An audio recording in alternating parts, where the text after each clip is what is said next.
कि जैसे बाबा ने हम पे कृपा किया है, ऐसी कृपा हम लोग भी प्राप्त कर सकते हैं, अवश्य कर सकते हैं। कृपा सभी के ऊपर समान रूप होता है। आकाश ने कभी किसी के साथ भेदभाव नहीं रखा है। भगवान सूर्य ने कभी किसी के साथ भेदभाव नहीं किया। पृथ्वी माता ने भेदभाव नहीं किया। जीवन देने वाले वायु देवता ने किसी के साथ भेदभाव नहीं किया। जल ने कभी किसी के साथ भेदभाव नहीं किया।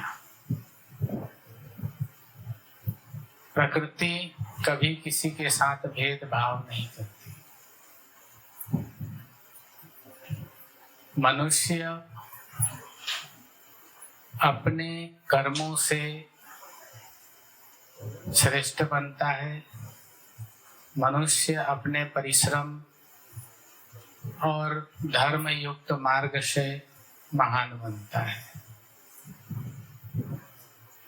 जैसे ऋषभ ने प्रश्न किया, ऐसे ही मैंने बाबा से एक बार पूछा, सरकार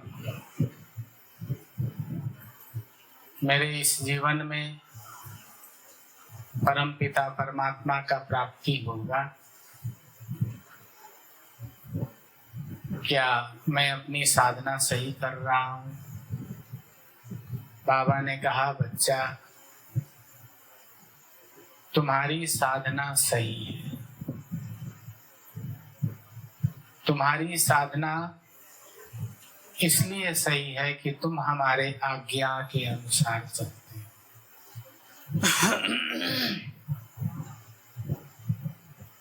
और गुरु आज्ञा गरीयसी।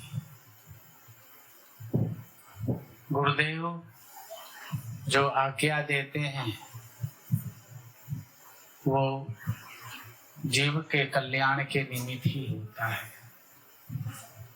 लेकिन मनुष्य अपने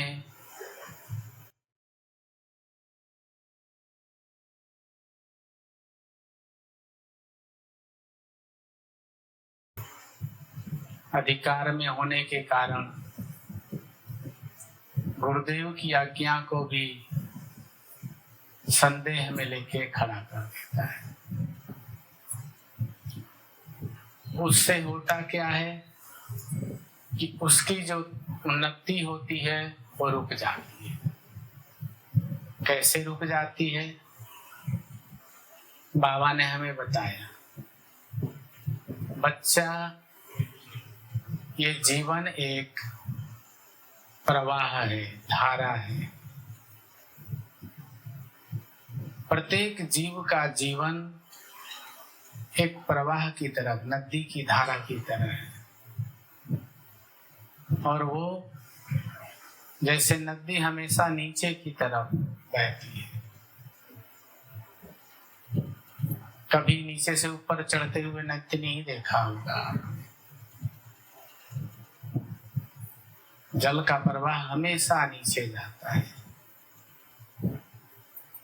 ऐसे ही इस जीवन का प्रवाह भी नीचे की तरह ही जाता है। नीचे का अभिप्राय है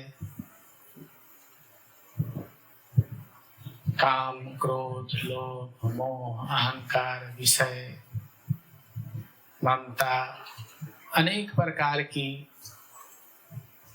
गिनती करें तो बन जाएगा। और जो नीचे की तरह जाता है तो साधक उसमें बहता हुआ चला जाता है। मैंने बाबा से पूछा, गुरुदेव ऐसे तो हम सबका जीवन प्रवाह में बहता जा रहा है, तो कहीं हम भी ऐसे ही न बहते चले जाए? बाबा ने कहा, बच्चा इस बहाव में ध्यान ये रखना है तुम्हें, ज्ञान, वैराग्य, भक्ति, प्रेम, भगवान के प्रति समर्पण, श्रद्धा, कर्म, ये सब इसके किनारे होते हैं बच्चा। और बहाव को रोक लेना ही साधु बनना होता है। इस प्रवाह को रोक लेना। नदी को रोक नहीं सकते आप, बांध बनाएंगे फिर भी भर जाएगा।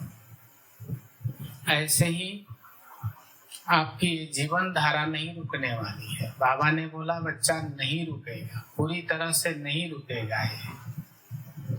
हाँ बच्चा, इसमें जब भक्ति, ज्ञान, वैराग्य, उत्तम कर्म, साधना होगा तो तुम्हारा यह जीवन प्रवाह के साथ चलते हुए उस प्रवाह से थोड़ी धीरे चलना शुरू हो जाए।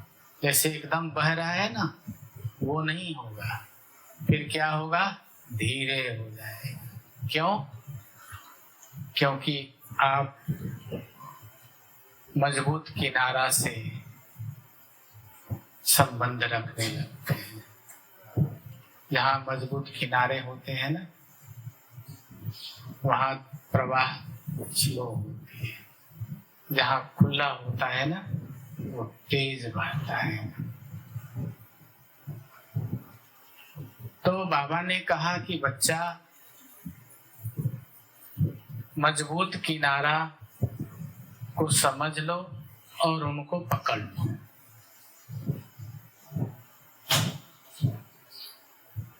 और जब उसको पकड़ लोगे तो प्रवाह तो तुम्हारे साथ रहेगा। और क्योंकि प्रवाह भी जरूरी है, क्योंकि यही प्रवाह नदी को समुद्र से भी मिलाता है। जहाँ नदी का अस्तित्व खत्म हो जाता है, ऐसे ही यही प्रवाह, यही भजन, साधन, ज्ञान, भक्ति, वैराग्य के साथ प्रवाह में स्थिरता पूर्वक चलते जाओ। और चलते चलते चलते धैर्य पूर्वक एक दिन ईश्वर रूपी समुद्र में तुम्हारा मिलन होता है। आत्मा रूपी समुद्र में तुम्हारा प्रवेश हो जाता है।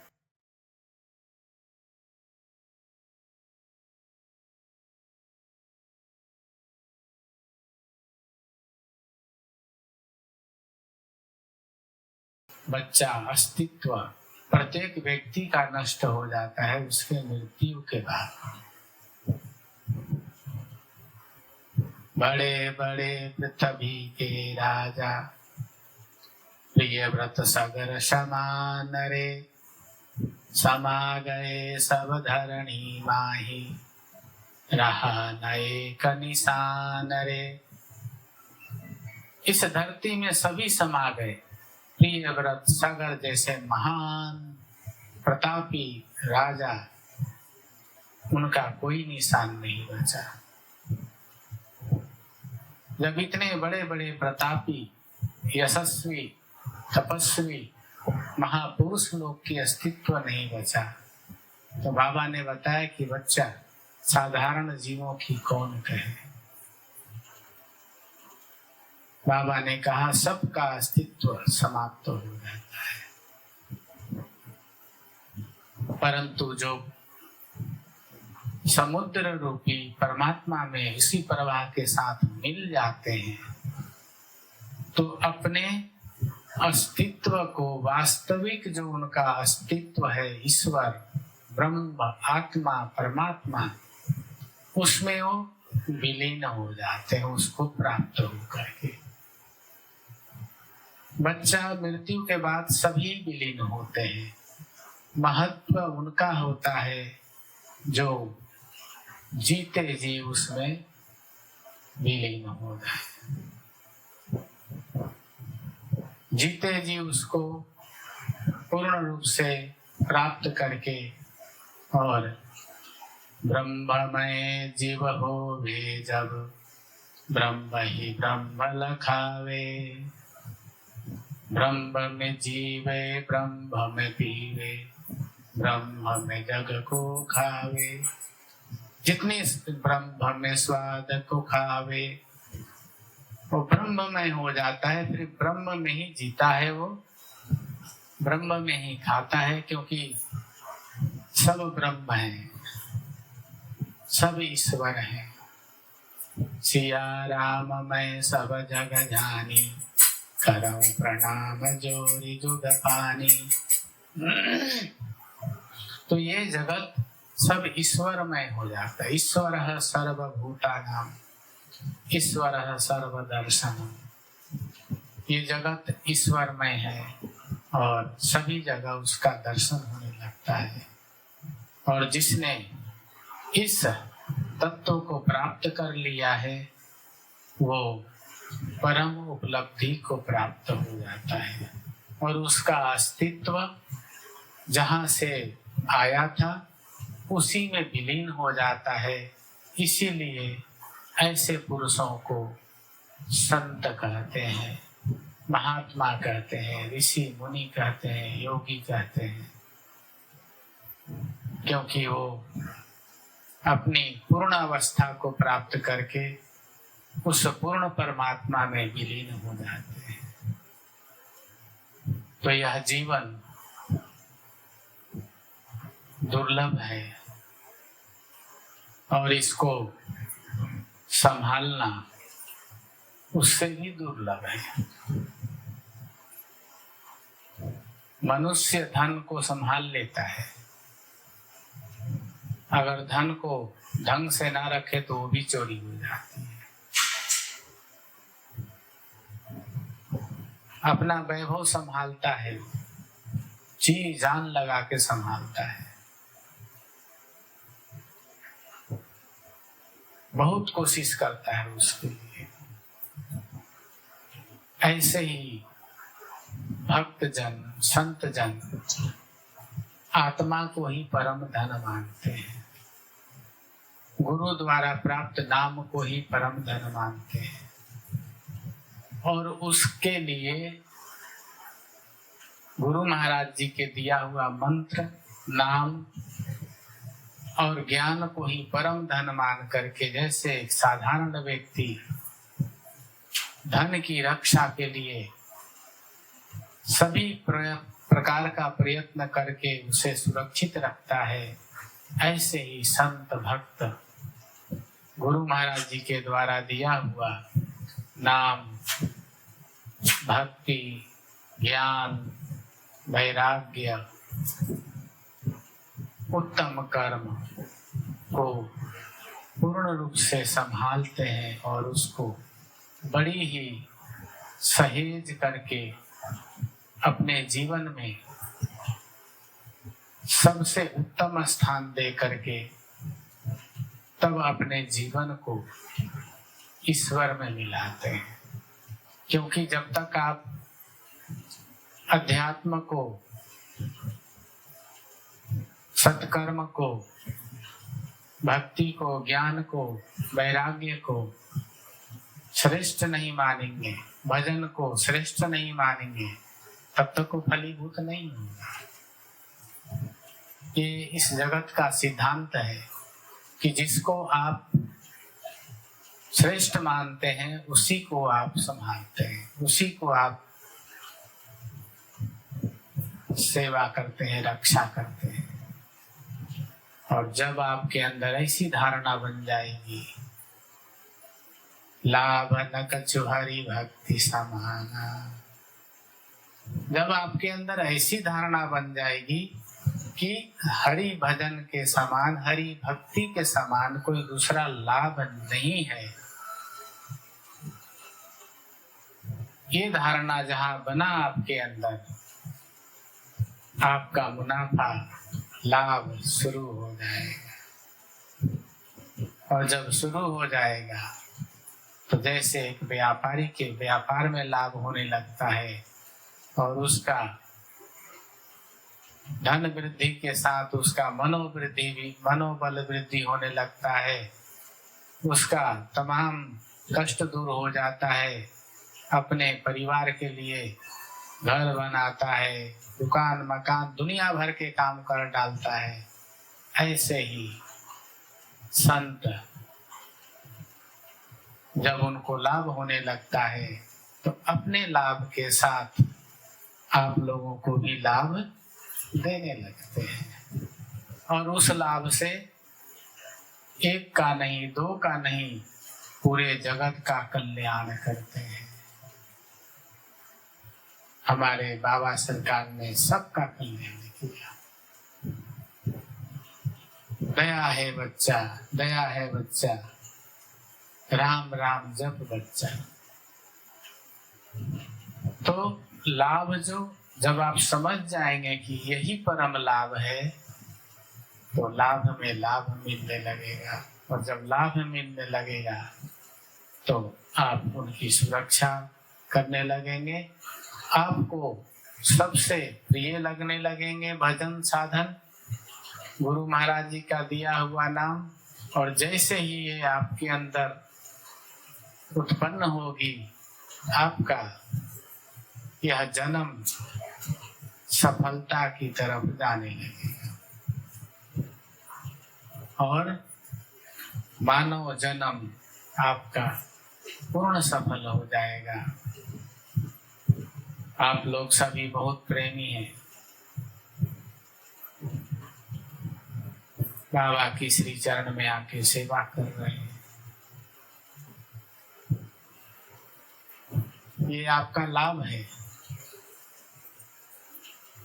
आप लोग यहाँ आके भजन करते हैं, घर में भजन करते हैं, वही लाभ है।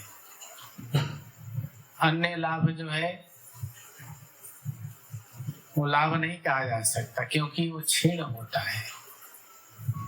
लाभ उसको कहते हैं जो मीरा जी ने कहा ना, पायोरी मैंने नाम रतन धन पाए, खर्च घटे नहीं, चोर लूटे नहीं, दिन दिन बढ़त सवाए। खर्चा करने से घटता नहीं है, चोर उसको लूट नहीं सकता, और दिन दिन बढ़ता ही रहता है, और यही बढ़ना ही लाभ है।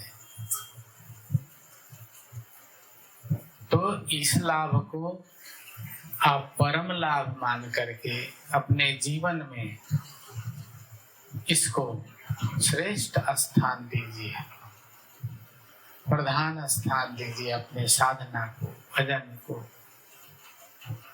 ध्यान को, चिंतन को, ये आपको फल देना शुरू कर देगा, लाभ देना शुरू कर देगा। इस प्रकार से परम लाभ सबको ही लीजिए। गुरुदेव की असीम कृपा आशीर्वाद है, आपको खूब गुरु कृपा है। और कोई प्रश्न है बेटा?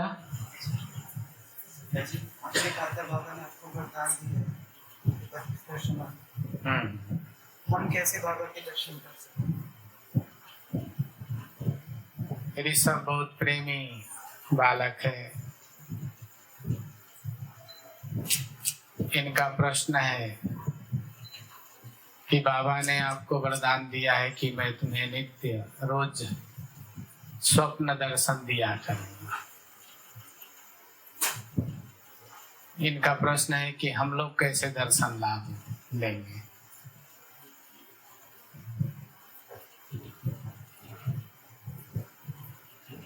अगर वास्तविकता में देखें हम, तो आप लोग दर्शन लाभ ले रहे हैं,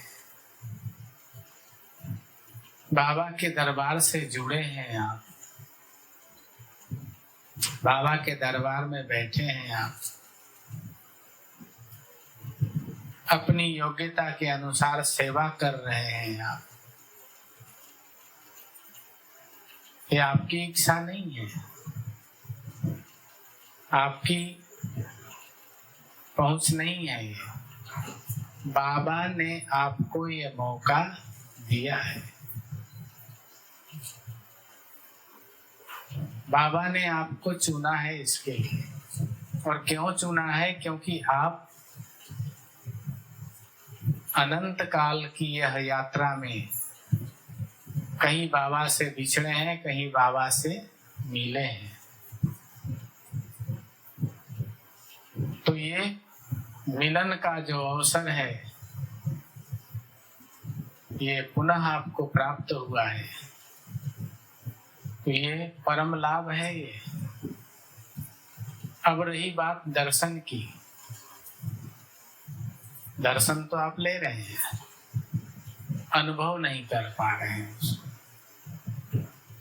दरस परस मज्जना रूपाना हरई पाप कह भेद पुराना। दरस परस में पाइए सब सुखों का सार जी। गुरु दर्शन से मिल जाता है सब, गुरु दर्शन से पावे जीव सब साधन का आधार जी।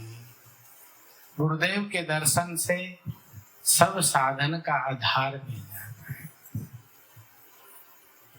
तो दर्शन हो रहा है, उसको अनुभव में लेने का चेष्टा करें। यहाँ पे है, रोज रात को सोने से पहले बाबा का ध्यान करें। उनकी ऊर्जा है यहाँ पे, उनकी पूर्ण स्वरूप शक्ति है यहाँ पे। सोने से पहले ध्यान करिए, हे गुरुदेव, हे बाबा, हे मेरे सरकार, हे मेरे मालिक, मैं आपके शरण में पड़ा हुआ हूँ, आपका दास हूँ, आप मुझ पे कृपा करिए। ऐसे बोल करके मैं देवराहा बाबा सरकार के सन्मुख हूँ। यह संसार पीछे छूट गया। सबको आंख बंद करिए और मेरे पीछे पीछे बोलिए, मैं देवराहा बाबा सरकार के सन्मुख हूँ। यह संसार पीछे छूट गया। मैं देवराहा बाबा सरकार के सन्मुख हूँ। यह संसार पीछे छूट गया। मैं देवराहा बाबा सरकार के सन्मुख हूँ। यह संसार पीछे छूट गया। मैं देवराहा बाबा सरकार के सन्मुख हूँ। यह संसार पीछे छूट गया। मैं देवराहा बाबा सरकार के सन्मुख हूँ। यह संसार पीछे छूट गया। मैं देवराहा बाबा सरकार के सन्मुख हूँ। यह संसार पीछे छूट गया।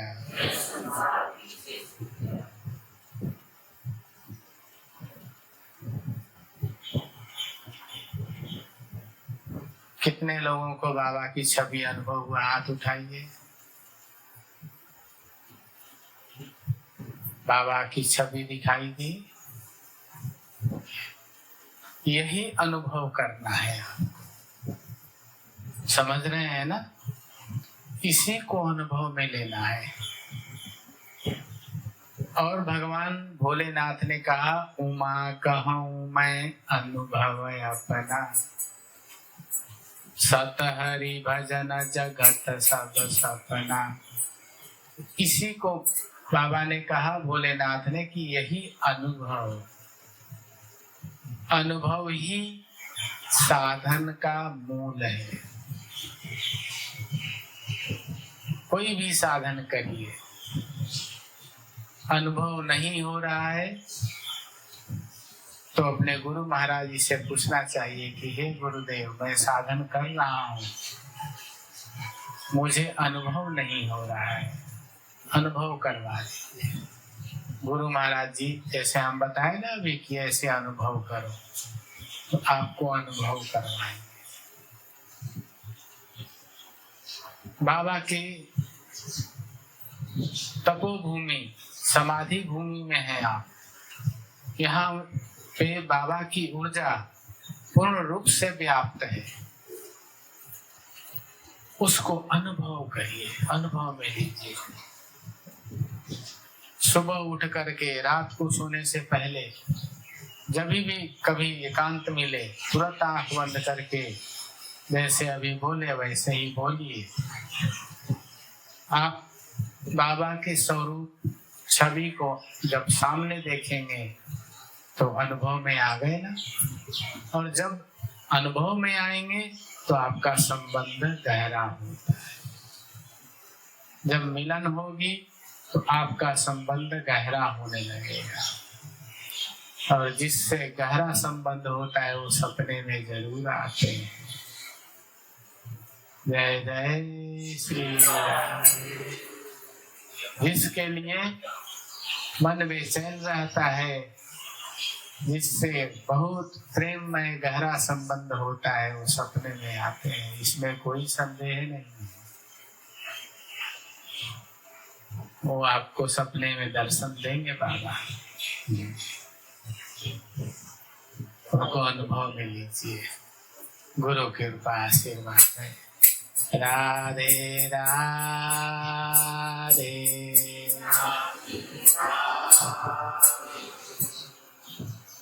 खूब गुरु कृपा। और कोई प्रश्न है बेटा? हाँ, क्या पूछ रहे हैं भगत जी?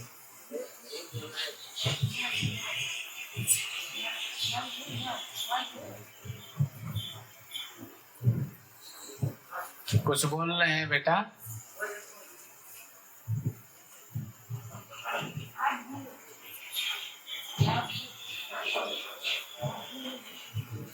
और कोई प्रश्न है बेटा? कर्म का सिद्धांत वास्तव में कैसे काम करता है? या पुराने बुरे कर्मों का प्रभाव दिखाया जा सकता है? इनका प्रश्न है कि कर्म का प्रभाव कैसे काम करता है, क्या पुराने कर्मों को मिटाया जा सकता है? कर्म प्रधान विश्व करी राखा, जो जस करई सो तस फल चाखा। कर्म किए जा फल का इच्छा, मत कर रे इंसान। जैसा कर्म करेगा प्यारे, फल देगा भगवान। कर्म जो होता है, देखिए, मनुष्य, पशु, पक्षी, जीव जंतु, इस चराचर में जितने भी सृष्टि के अंदर प्रकृति में रहने वाले जीव हैं, सभी कर्म करते हैं। कर्म से अलग कोई भी नहीं है। मच्छर भी अपना काम कर रहा है, समझ रहे हैं? पक्षी भी कर रहा है, पशु भी कर रहा है। तो जितना जिसकी उपलब्धि है उतना उसी अनुसार वो कर्म करता है। पक्षी बोल रहे हैं, इस समय बोल रहे हैं कि हमें भी याद करो। सुबह उठते हैं, उठ करके पेड़ से चले जाते हैं, दिन भर भोजन खाते हैं, पानी पीते हैं, लड़ते झगड़ते हैं, फिर शाम को आके डाल पे बैठ जाते हैं, फिर सुबह वही चलते हैं। वही उनका कर्म है, क्योंकि उनको ज्ञान की प्राप्ति नहीं है, इसलिए वो सिर्फ उदर और विषय तक ही सीमित रहते हैं। ऐसे ही जितने भी जानवर हैं, पशु हैं, उनका भी यही सिद्धांत है।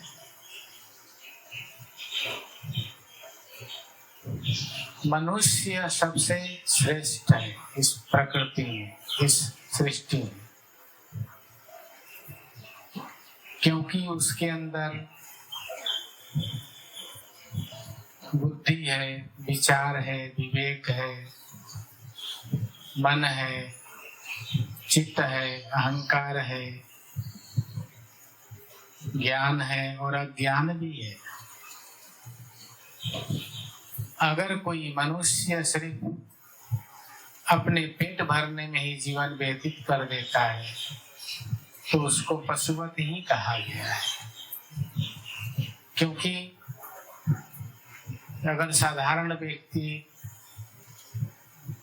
ज्ञान से हीन हो करके संतान बहुत उत्पन्न कर ले, घर मकान भी बना ले और अज्ञानता में जीवन जिए तो उसे भी पशु की श्रेणी में गिनती किया गया है। ये काम तो एक कुत्ता भी कर लेता है, बिल्ली भी कर लेता है, सुअर भी कर लेता है। इसमें कोई विशेष महत्व नहीं। ऐसे व्यक्ति रोग दुख से ग्रसित होकर के भय और नाना प्रकार के दुखों से बाद में ग्रसित होकर के धन संपत्ता के दुख से ग्रसित होकर के मृत्यु को प्राप्त हो जाते हैं। अब कर्म उत्तम कहाँ है? मनुष्य को गृहस्थ आश्रम में सब साधन है। देखिए 4 आश्रम है, गृहस्थ आश्रम, ब्रह्मचर्य आश्रम, वानप्रस्थ आश्रम और संन्यास आश्रम। चारों आश्रम की अपनी अपनी जगह पे बहुत ही ज्यादा महत्व है और उनमें सबसे श्रेष्ठ है गृहस्थ आश्रम। क्यों श्रेष्ठ है? क्योंकि गृहस्थ आश्रम में ही कर्म करने का पूरा मनुष्य का परीक्षण भी हो जाता है। उसमें गृह कारजनाना जंजाला ते अति दुर्गम शैल विशाला।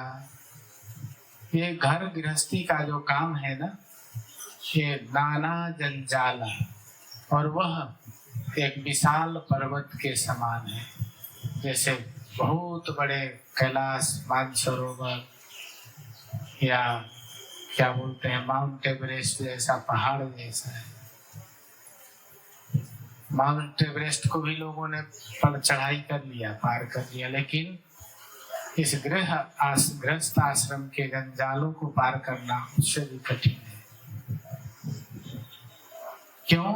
क्योंकि यहाँ पे मोह भी है, माया भी है, आसक्ति भी है, करुणा भी है, प्रेम भी है, वैराग्य भी है, ज्ञान भी है, भक्ति भी है। यहाँ पे इस आश्रम में सब है और सब ने आपको पकड़ रखा है। जब मोह का समय होता है तो मोह में लिप्त हो जाते हैं, काम का समय होता है काम में लिप्त हो जाते हैं। तो जैसे जैसे जो आ जाता है, कोई मर गया, कोई चोट पहुंचाया, ठेस पहुंचाया, तो ज्ञान हो जाती है, वैराग्य हो जाती है। और किसी किसी को यही वैराग्य और ज्ञान बहुत ज्यादा हो जाता है तो हमारे जैसा घर से निकल देते हैं।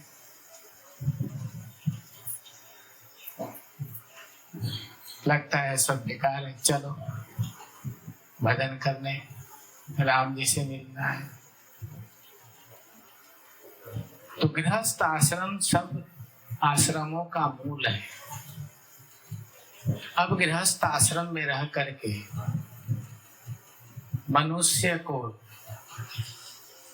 अपने सबसे पहले अपने घर परिवार को देख रेख करना चाहिए।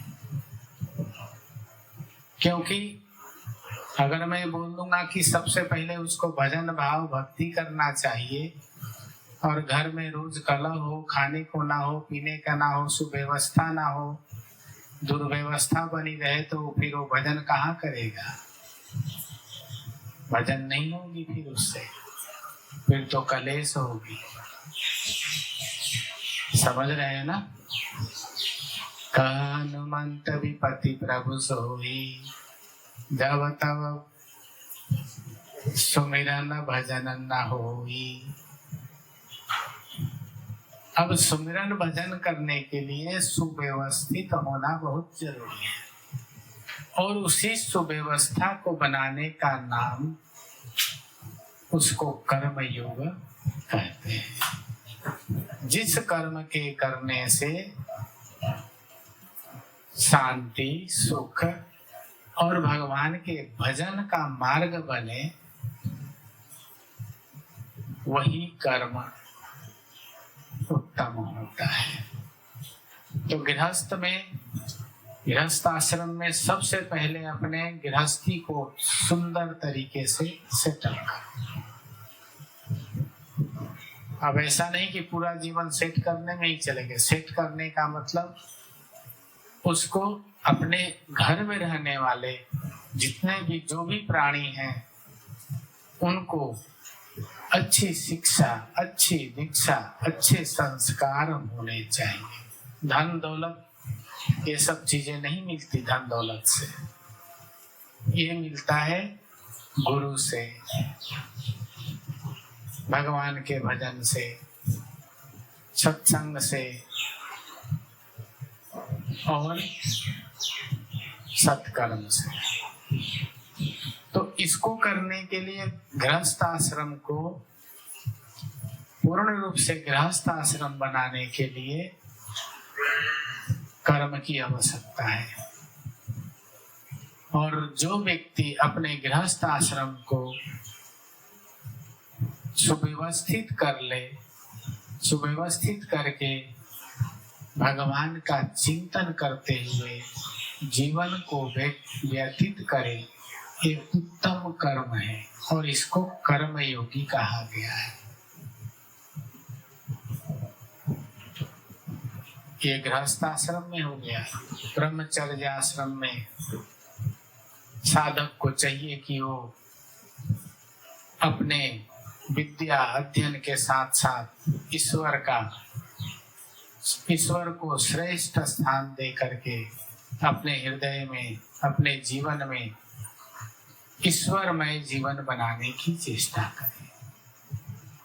वानप्रस्थाश्रम में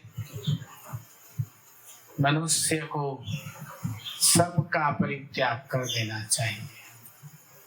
सिर्फ अपना शरीर और शरीर का आहार, भोजन आदि की व्यवस्था, उसके अलावा और किसी चीज की चिंता नहीं करना चाहिए। बाकी जो समय बचे वो ईश्वर चिंतन में व्यतीत करना चाहिए। ये वान्य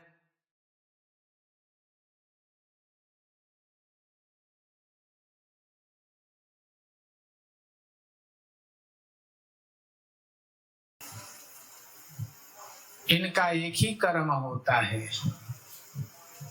श्रेष्ठ, हमेशा ईश्वर का चिंतन। जो भी करें, वो भोजन भी कर रहे हैं तो ईश्वर के चिंतन के साथ।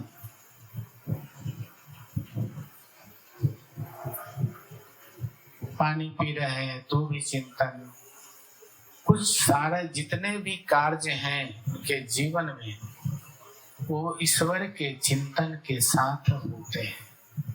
और जब ऐसी व्यवस्था बन जाती है तो संन्यास का एक उत्तम कर्म कहा जाता है। सम्यक प्रकारेण न्यासः इति संन्यास। सभी प्रकार से सभी विकार, वस्तु आदि का परित्याग करके एकमात्र ईश्वर को धारण करके और उसी ईश्वर में तल्लीन रहते हुए, उसका चिंतन करते हुए, उसका स्मरण करते हुए उसमें अपने आप को विलीन कर ले, यही एक सन्यासी का उत्तम कर्म है।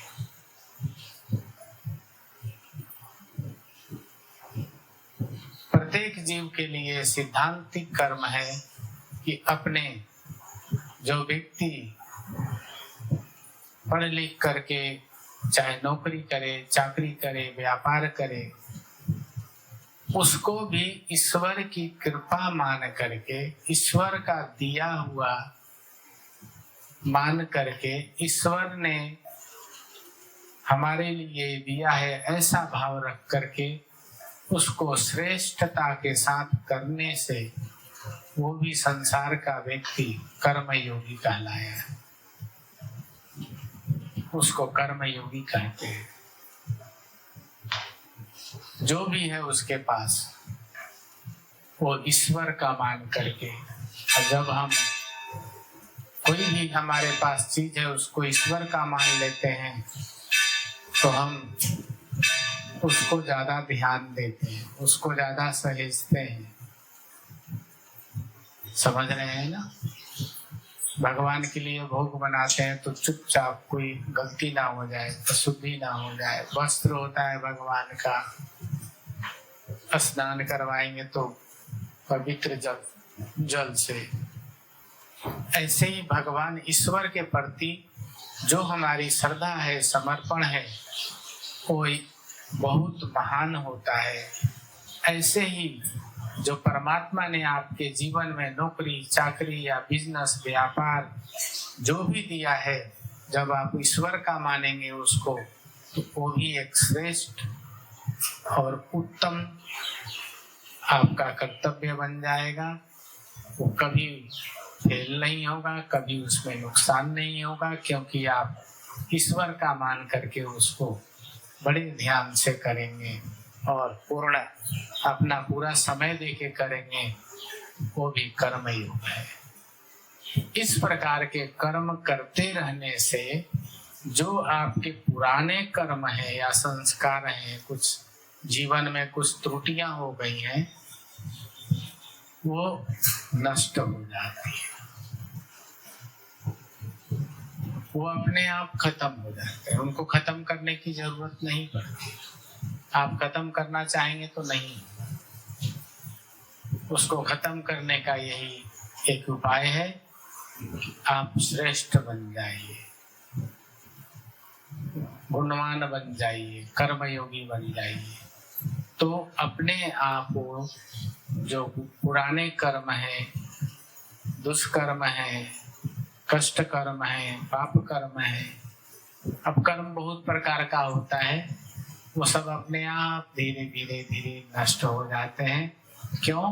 क्योंकि श्रेष्ठ करने वाला व्यक्ति पावन हो जाता है, पवित्र हो जाता है, वह अग्नि के समान देव दीप्यमान हो जाता है और उसके तेज में ये सब चीजें अपने आप धीरे धीरे करके नष्ट हो जाती है। इस प्रकार सभी के लिए कर्म की स्थापना हमारे ऋषि मुनि योगी संतों ने, वेद पुराण शास्त्रों ने किया है।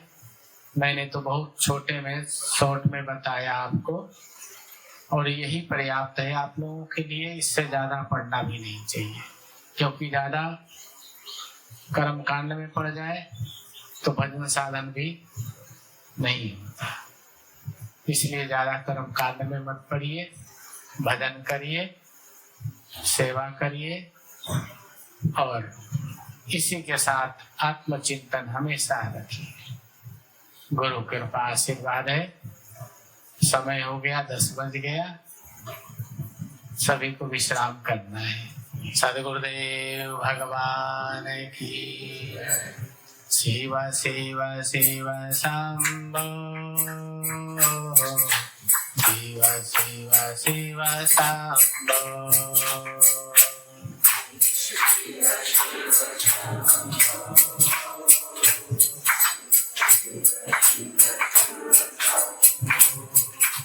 महादेव शंभो, महादेव शंभो।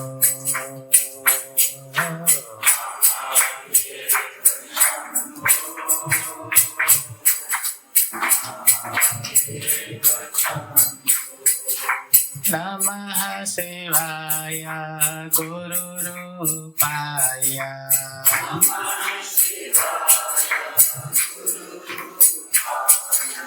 नमः शिवाय गुरुदेवाय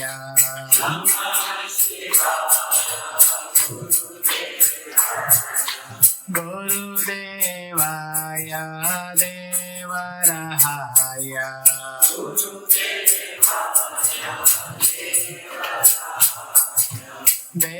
देवरहाय गुरुदेवाय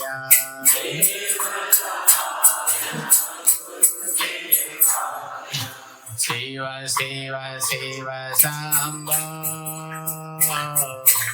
शिव शिव शिव शंभो हर हर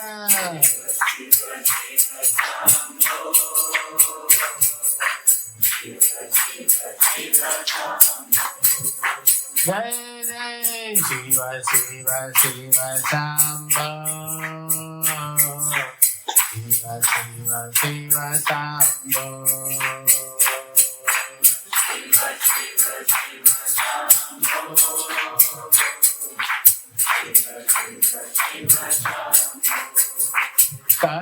करुणारूपाय महादेवाय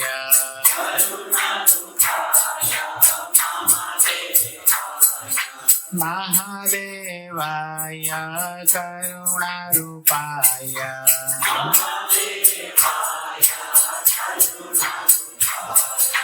जय गुरुदेव देवरहाय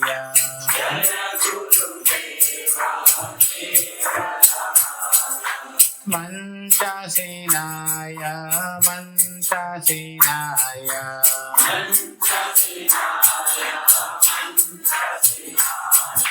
शिव शिव शिव शंभो शिव शिव शिव शंभो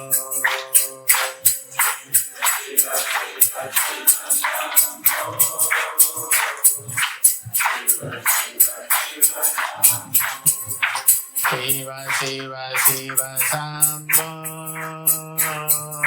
शिव शिव शिव शंभो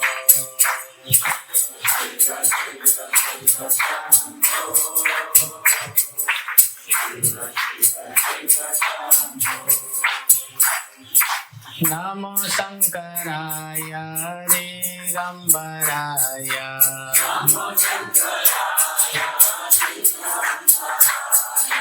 नमो शंकराय दिगंबराय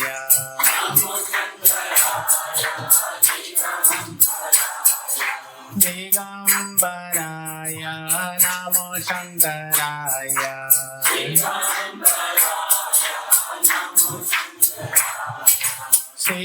शिवरूपाय देवरहाय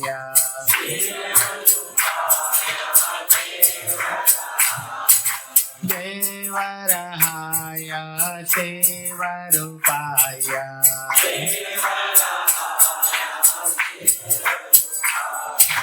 शिव शिव शिव शंभो शिव शिव शिव शंभो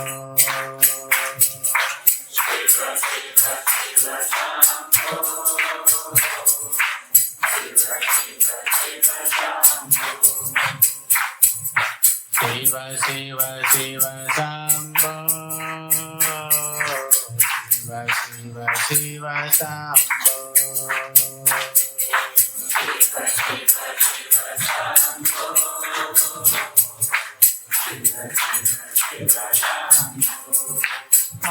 आत्मरूपाय नमः शिवाय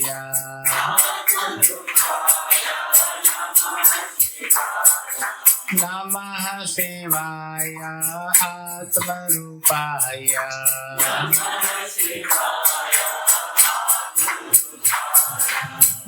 ब्रह्मरूपाय नमः शिवाय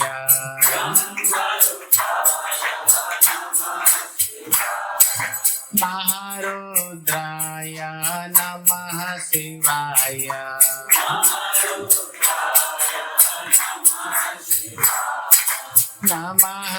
शिवाय नमः शिवाय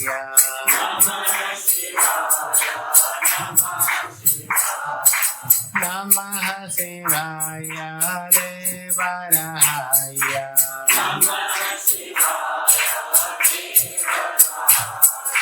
नमः शिवाय दिगंबराय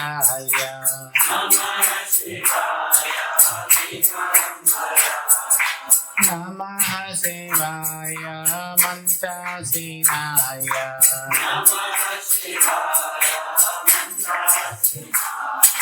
Shiv Shiv Shiv Shambho Shiv Shiv Shiv Shambho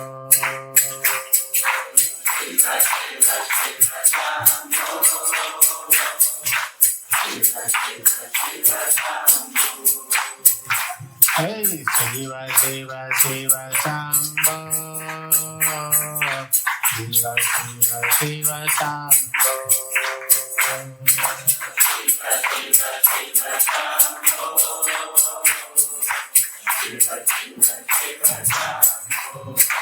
Shiva Shiva Shiva Shambho Shiva Shiva Shiva Shambho Shiva Shiva Shiva Shambho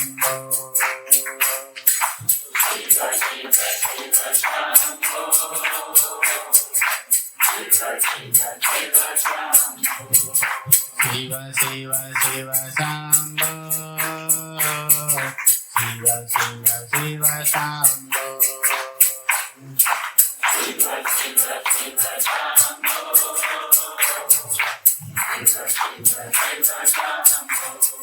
Shiva Shiva Shiva Shambho Shiva Shiva Shiva Shambho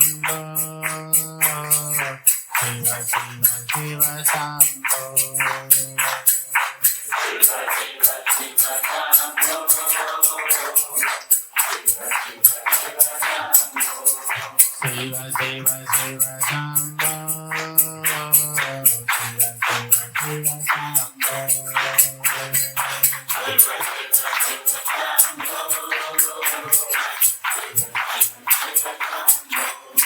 Shiva Shiva Shiva Shambho Shiva Shiva Shambho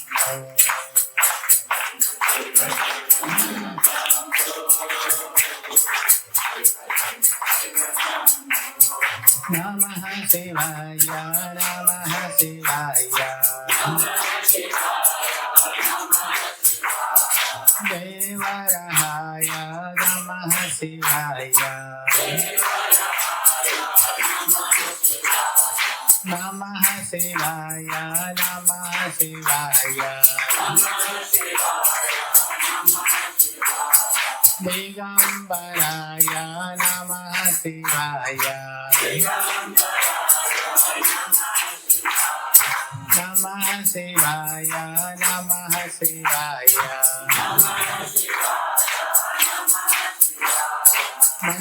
Manchasenaya Namah Shivaya Shiva Shiva Shiva Shambho Shiva Shiva Shiva Shambho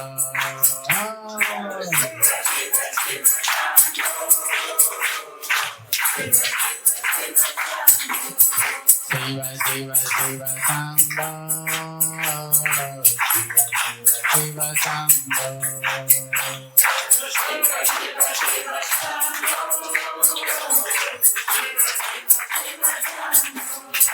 Shiva Shiva Shiva Shambho Shiva Shiva Shiva Shambho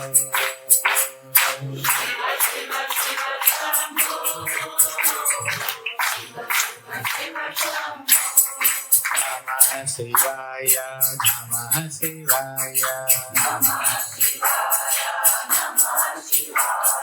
Namah Shivaya Namah Shivaya Namah Shivaya Namah Shivaya Namah Shivaya Namah Shivaya Namah Shivaya Namah Shivaya सद्गुरुदेव भगवान की श्री देवरहा बाबा सरकार, प्यारी जमुना मैया, जय जय श्री राधे।